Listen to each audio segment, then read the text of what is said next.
Good morning, friends.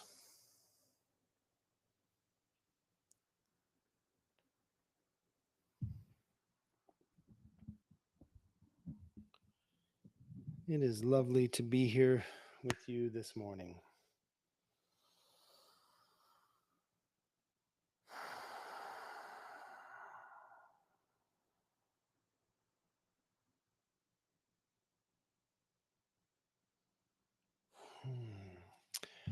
Welcome to Journey Home Meditations Morning Sit. We're going to be doing some contemplation, uh, read a little poetry, and we're going to have some breath work scattered throughout the practice this morning as we have a shared practice of meditation and togetherness. I am your host, I guess, facilitator, Michael. And we're coming to you from the Beside Meditation Hall. It's an aspect of Journey Home Support Services here in the Illinois River Valley of Oregon, Southern Oregon. And yes, I am very happy to be here today. So let's begin with just a few silent breaths to collect our thoughts that are scattered all around, the energies of our bodies, all of the movement that we have been taking part in this morning.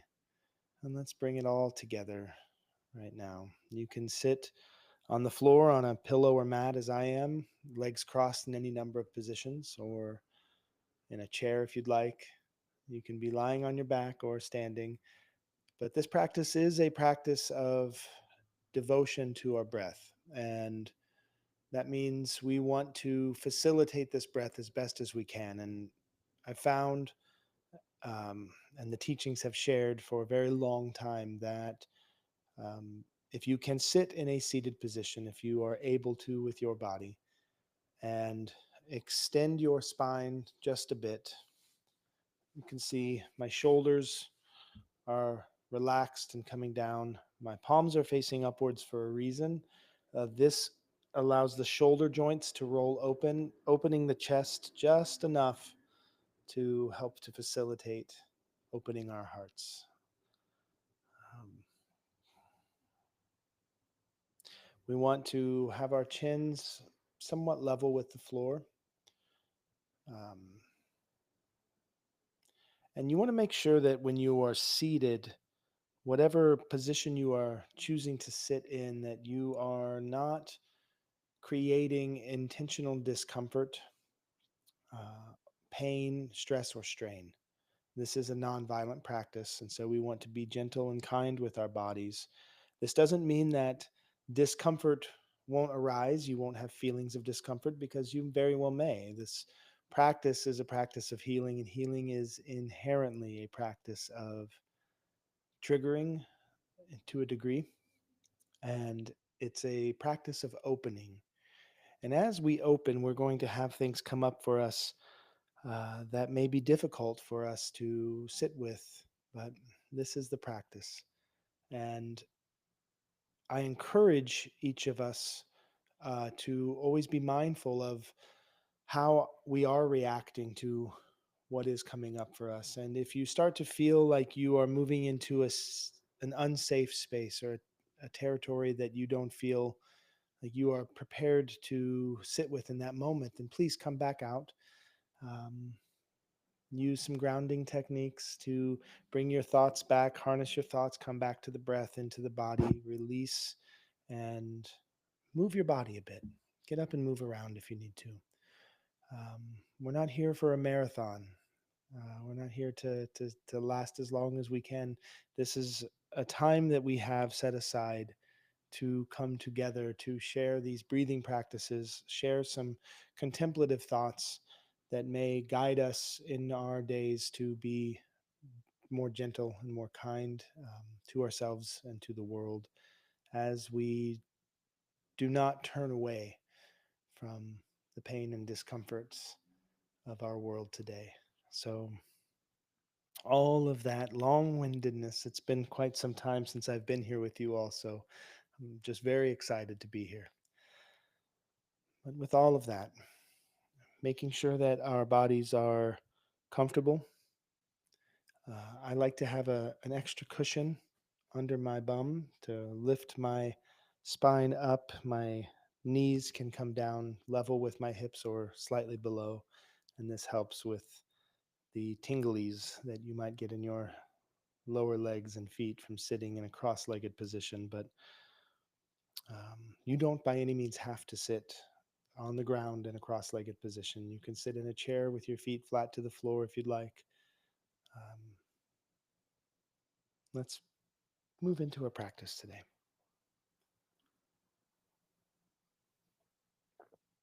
And we'll begin just by taking a few collected breaths together. Silent moment to just become acquainted with our body and the way that we're breathing right now. There's no need to change the breath. In fact, it's really important that we just breathe the way that our body has been breathing so that we can understand what's happening, begin to feel into our bellies, into our chests, into our hearts, um, and see how the way that we are breathing is giving us what we need in that moment, but also telling us what we need to hear so that we can be better prepared for our sit.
So, as we take this time to acquaint ourselves with our breath, we breathe in and out. From the moment we enter this world to the moment that we leave, we are breathing in and out. We do this really whether we intend to or not. Right? We do this in conscious states and in states of unconsciousness. So the spirit is moving in and out of the body at all times. But how often do we sit in this culture, at least in this time period, in this world that we live in today? How often do we get a chance to sit and just pay attention to that breath, to see how that breath feels, how we are connected to one another in that space or in this place and time? It's not very often. It's not something we've been taught. And in fact, breathing isn't something that we've been taught. It's just kind of taken for granted that everybody is breathing in a way that best facilitates the needs of their body, that meets the needs of their body. But we're learning that there are ways in which we have become adapted to a what J. Krishnamurti calls a profoundly sick society or a profoundly unhealthy society. Uh, J. Krishnamurti's famous quote is, "It is no measure of good health to be well adjusted to a profoundly sick society." And this is not, in my understanding of it, meant to judge society as a profoundly bad society. Uh, we equate sickness with badness. Um, and I think that this may be a hangover of capitalism and, you know, when you're sick, you're not productive. But I think more so, this is an observation that our society has, for a long time, developed individualism as the standard. And that has been a step in our human evolution that has caused great suffering. Um, when we cease to understand that we are connected and that we have the capacity to meet our needs together, then we start to fight and scramble over um, resources. And those resources can be physical resources, food, shelter, water, even air. Um, but these are also the other resources that are necessities, needs. Needs are non-negotiable, and those needs are love and kindness and connection, um, belonging. And these are what we've developed as a species for safety. And we are sick as a society because we have began to participate willfully in that separation. So those needs aren't being met. And as I said, needs are non negotiable. And when your needs aren't met, then it creates deficit. So I think the understanding of J. Krishnamurti's um, insight is not to judge society as bad, but to say we are sick, we are unwell. And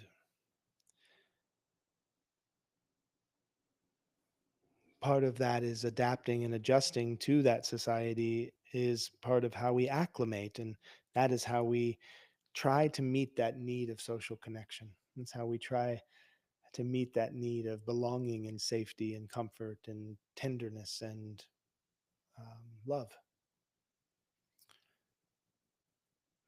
But in doing so, we develop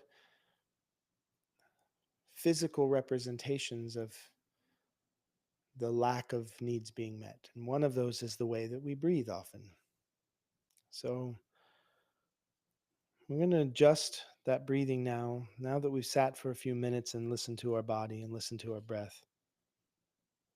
Try to adjust your breath now, straightening your spine, not uncomfortably so. Don't overstress or overstrain. Just sit up. Let your shoulders relax. Bring the shoulder blades together just a little bit in the back. And we're going to breathe in through our nose to the bottom of our bellies. We're going to let the belly expand instead of the chest. And as that belly's expanding, it's expanding because the diaphragm is pulling downward and it's pushing the internal organs to make room for the diaphragm to move inward as it pulls the air into our lungs.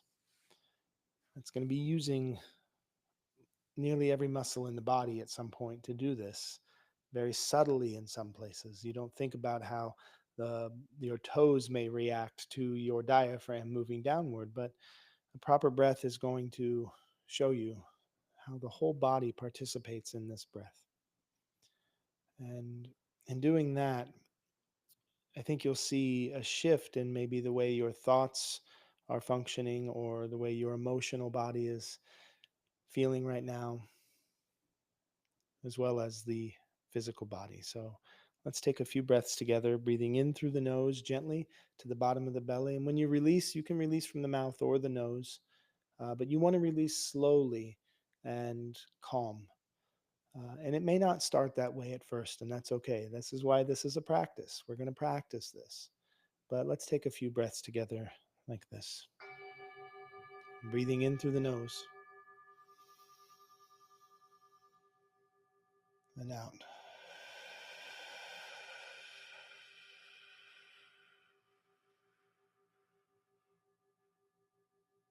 Watch how the belly expands and contracts. Notice the feeling in the lower back as you breathe in and that expansion begins, and then the feeling in your entire torso and back as you contract to release the air. Breathing in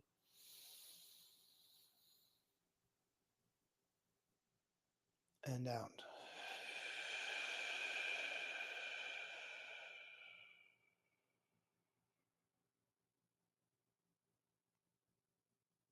And in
Begin to notice any shifts, whether they are gross, immediately noticeable shifts in the body, the mind, the emotions, or subtle shifts.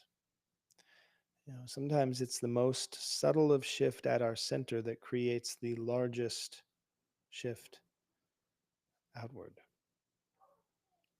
If you can picture your heart and breathing into your heart and out of your heart for just a few breaths. Feel as your heart expands as you breathe in. And as you breathe out, feel how the heart is pushing everything outward, just flooding the room around you with love.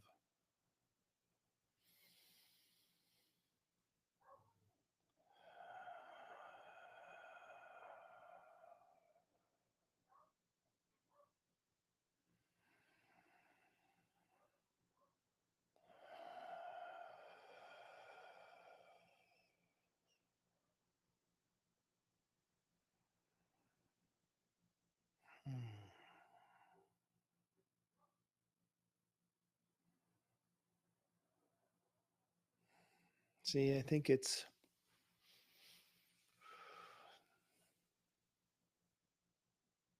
these practices.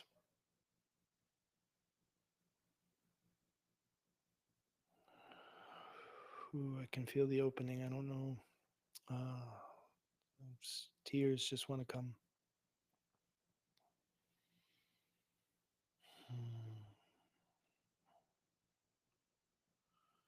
Just recognizing in this moment that as I even spoke the words to flood the room with love, I was realizing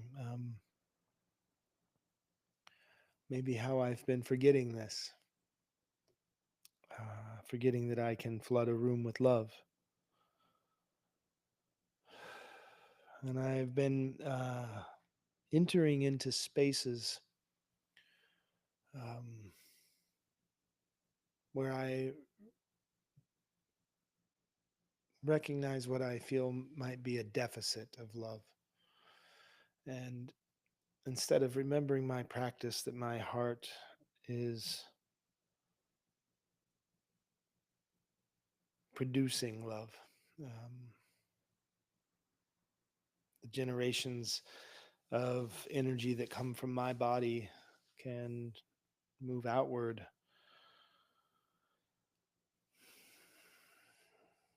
Have you ever been with a person in a room that just walks in and changes the entire energy of the room? This could be they bring a frenetic energy. They come in like a cannonball, or they come in with a calmness, or they come in with a sadness or an anger or whatever it is their frequency may be in that moment, wherever it is that they're being conscious and aware with their energy.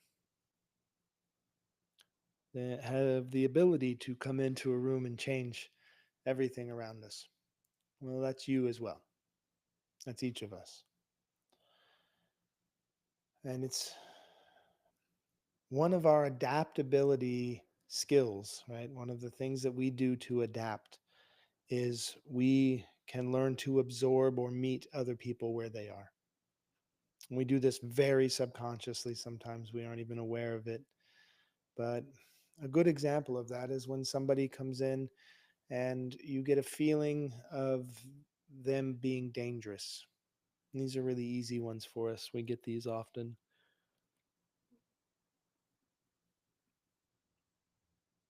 Or rather, I should say, we're trained to get these often. But your body reacts to that if there's a threat in the room. And I think that the practice of compassion, the practice of um,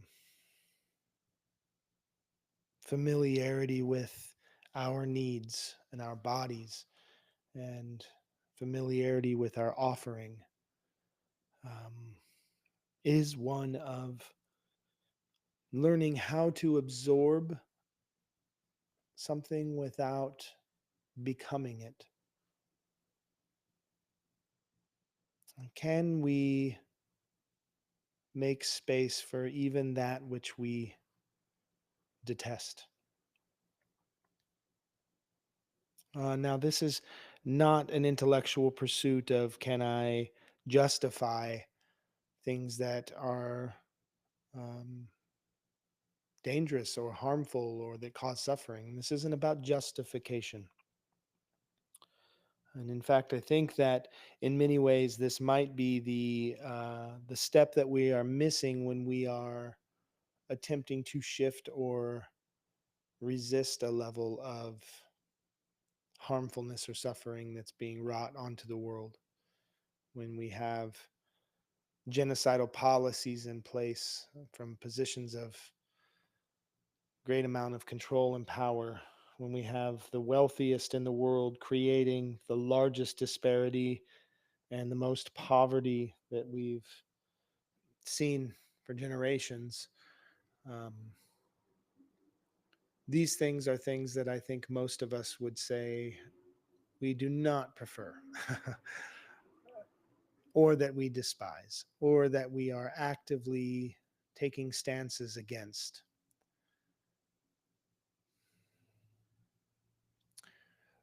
But the question is not do you oppose it in your thoughts? Of course. Of course, we oppose genocide. I oppose genocide. I don't want to take it for granted that you do as well, but of course, I oppose genocide. Of course, I am opposed to enslavement of human beings. Of course, I am opposed to uh, causing suffering on interpersonal or systemic levels. And do I have the ability when these feelings walk into the space to absorb what energy is there, is coming in, and to give back compassion and love? And I'm learning about myself that this is a practice. This is a practice, and sometimes it's not there for me. It's always available to me, and the more I practice it, the more I can access it. But I have practiced for so long my division and my separation that sometimes that comes to the forefront.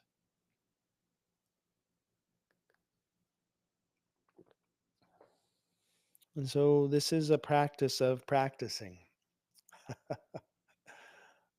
And I say that not to be clever, but to be honest. That when we come out of practice of the ways in which we understand our healing, then we will step into our pain armed to the teeth. I think it's just that simple. That disarming is a conscious practice and effort.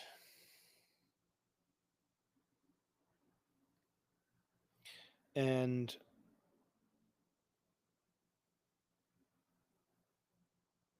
taking a few breaths together is to understand that you are not alone. Even right now, in the space that you are in the space that I am in, being separate spaces, um, we are not alone. That right now, somewhere else, someone is breathing in through the nose to the bottom of the belly with the intention of pouring love into the room.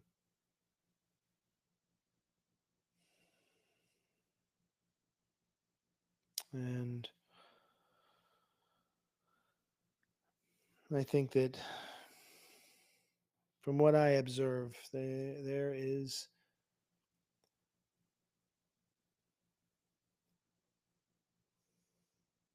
so many of us are running from the shadows. and seeking any way we can to try to recreate feelings of lightness or carefreeness, but we're not sitting in the shadow. We are not accommodating and absorbing even this. And it is difficult.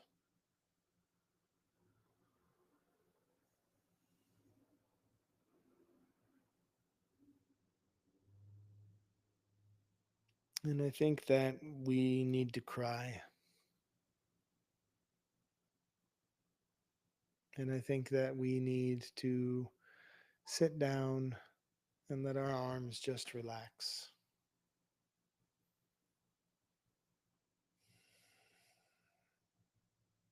And while sitting here, I can't meet all of my human needs. I can meet the ones that I'm not meeting in the other things I'm doing. So if I feel that there is a lack of love in our world, then I can meet that need with love. I can do that from here. And it begins and ends with the breath. It really does. So let's have a few moments breathing in through the nose to the bottom of the belly gently and breathing out. Sustain that out breath and begin to feel yourself pouring love into the world all around us.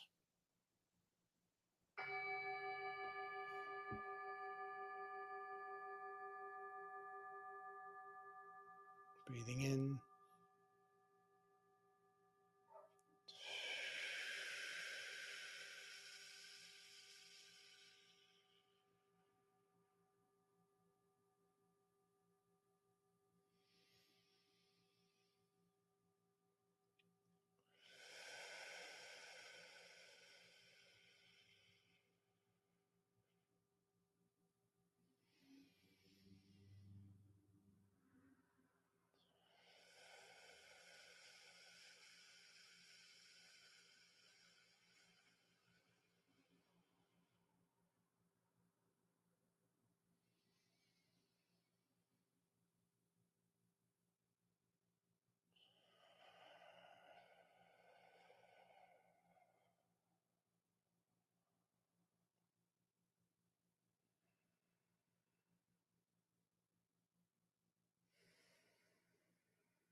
Okay.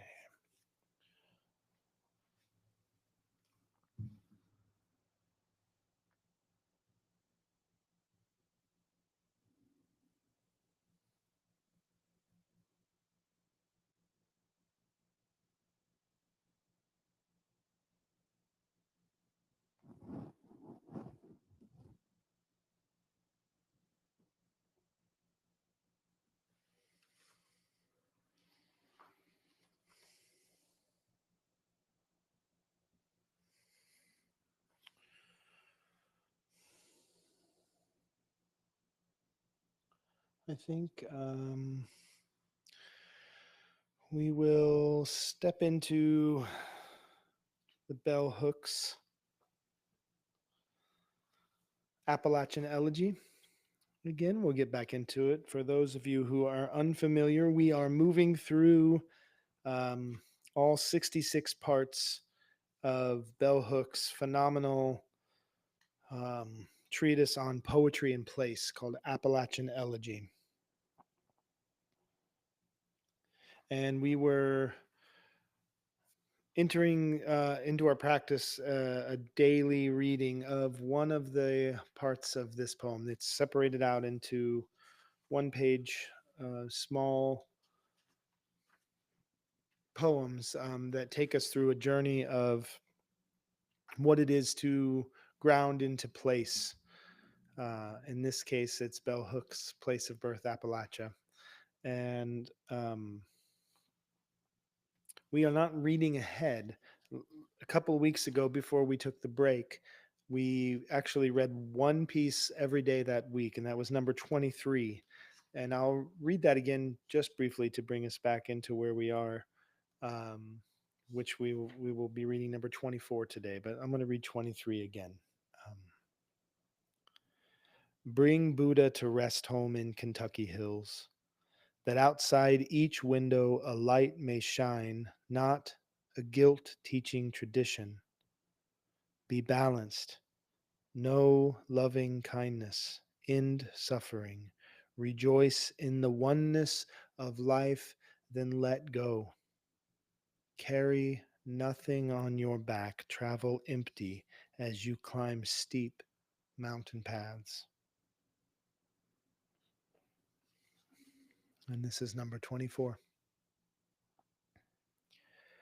Clouds dressed in gray for mourning, for grief held, white for adoration, dark for sorrow, come soon.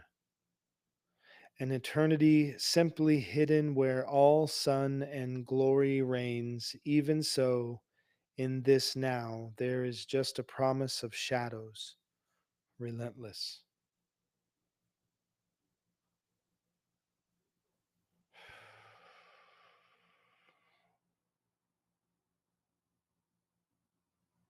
So the spelling of mourning in this poem in the second line is Mourning.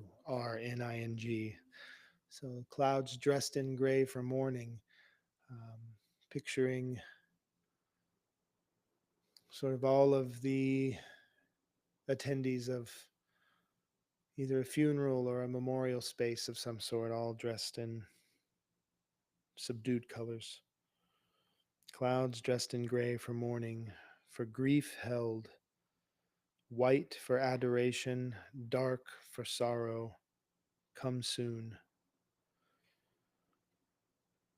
So the white for adoration, dark for sorrow, I think that this is where we see um, how the practice of grief and grieving is not uh, purely suffering, right? It is not only pain, but it's also um, the grayness of it. The gray area of grief is that it sort of reaches across and even outside what we thought were our boundaries on what it is to feel love, to feel joy, to feel pain, to feel sorrow, to feel sadness. Um, all of these things, as we understand that there is not a love without a loss. Not to say that you can't love without having experienced loss, but there is no love that we will have that does not inherently include the end of that relationship, the end of that love the way it is. And so for us to even grieve is to have great love. And for us to have love is to have great grief. So white for adoration, dark for sorrow. Those make the gray. Come soon, an eternity simply hidden where all sun and glory reigns. Even so, in this now, there is just a promise of shadows relentless. So I'm just picturing the poet, looking up at the sky and seeing these great rolling clouds of gray blocking out the sun, creating these massive shadows over the entire earth, right? Everything is in shadow. That's our loss. That's our fear, that's our space, that kind of what we're talking about today. Like, can we even accommodate those gray clouds? Because unless we can accommodate, unless we can absorb even that shadow, um,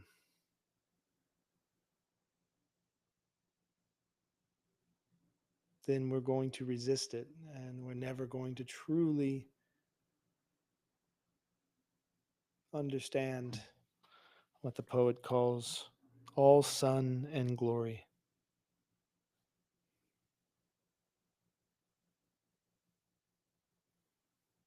Because it's in the metaphor, the sun is always there, just behind those clouds, right? In fact, it is the sun itself that creates the darkness, the shadow. We think it's the cloud, but the cloud is just existing. The cloud is just moving through. It's not the cloud. Without the sun, we would have no shadow of the cloud. Do you feel a shadow of a cloud on a moonless night when there are clouds in the sky? No. You just understand that it's darkness. We're in darkness. And you don't blame the clouds at night for the darkness, right? So we understand that the darkness is even the sun. Um, that's what it is to absorb even those darkest of things. This last weekend was Labor Day weekend, and our organization, Journey Home, had a booth set up at the local Labor Day festival that is organized by the Lions Club. And we were set up, our booth was set right next to a booth from what they call themselves a religious organization. It's recognized as a hate group called the Salt Shakers. And the reason they are recognized as a hate group by the Southern Poverty Law Center is because they have large billboards and banners and signs and T-shirts that say things like homosex is sin and hate the sin. If you love the sinner, um, you must hate their sinful ways. And they are very vocal against uh, LGBTQIA plus people. They are very uh, loud about their anti-abortion stance, showing large pictures of aborted fetuses and using shame and fear and hatred as a tactic to what they think is teaching their loving religion. And I think that it was intentional. I thought it was intentional on the part of the organizers to place us next to them, because many of the organizers of the event um, also believed those things and stated so when we spoke to them about being set next to a group of people who may have intention to cause distress or harm to people who may want to come to our booth. And my heart was shut off, and I was functioning on anger and protectiveness, defensiveness. And I felt myself feeling the separation, the strong separation to those people, the people next to us. And, I'm one of the founders of Journey Home, and one of the creators of our messaging. And one of our biggest messages that I really believe and really try to practice as often as I can is love everybody. Um, I think it's important, not necessarily just for the everybody, but for myself, that I really try to practice what it is to love everybody. And here I am feeling so separate, so angry, at moments self righteous, at other times piteous. Um, and I realized, like, I am angry at these people because they challenge my ability to love everybody, because I'm having a difficult time loving them. And so they represent my inability to love everybody. And what a great challenge that is.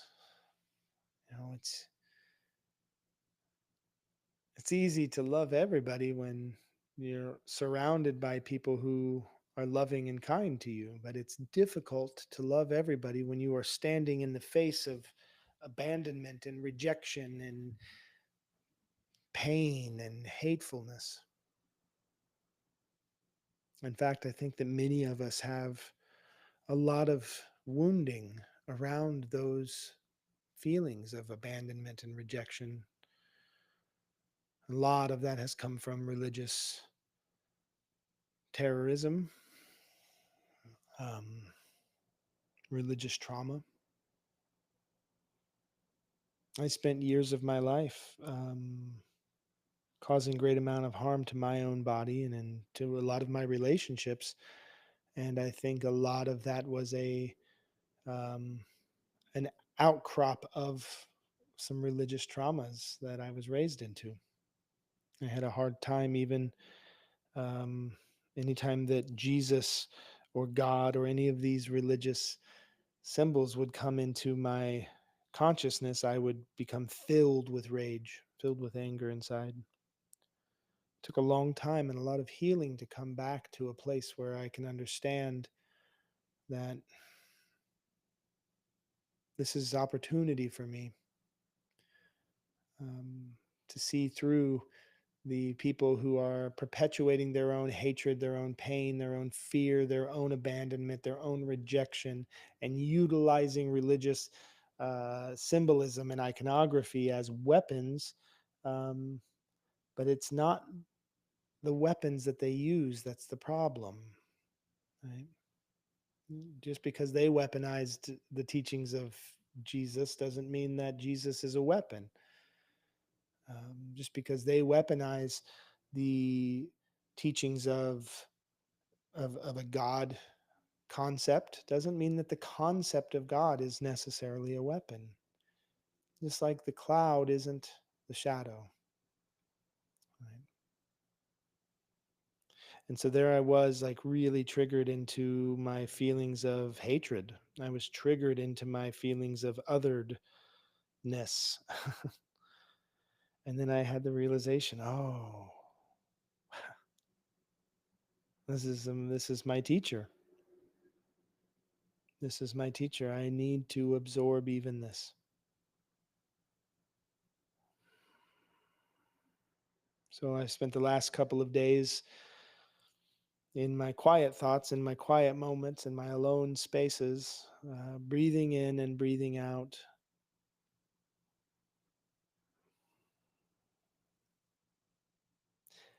The understanding that loving everybody is difficult if I want it to be. If my conditions for loving everyone requires me getting along with everyone, I'm in trouble.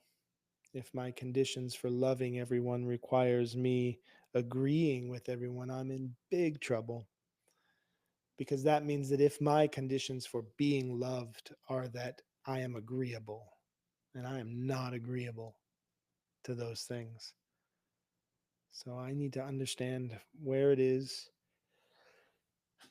excuse me, where it is that my fear of being unloved lives. And I have to learn that I am lovable even when someone is expressing to me all of their pain and their hate. It's not me. It's not me. And even if I'm in that shadow right now, it's all right. Is right behind that cloud is love, everlasting,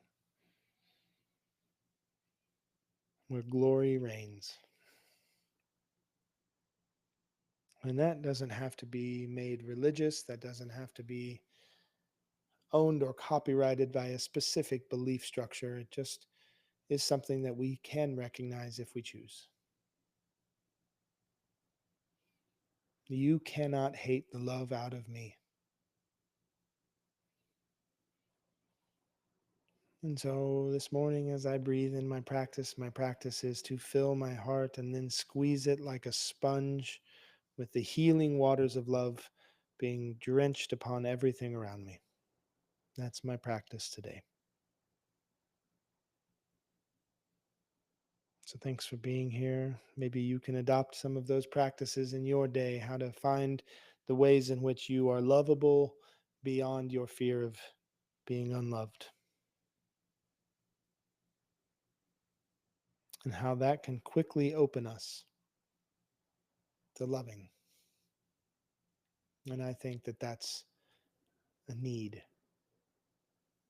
and needs are non negotiable.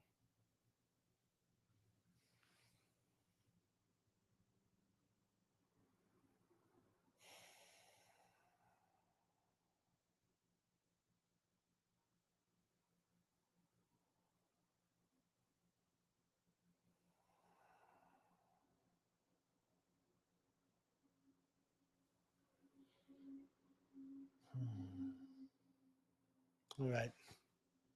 Give love, everyone. Thank you.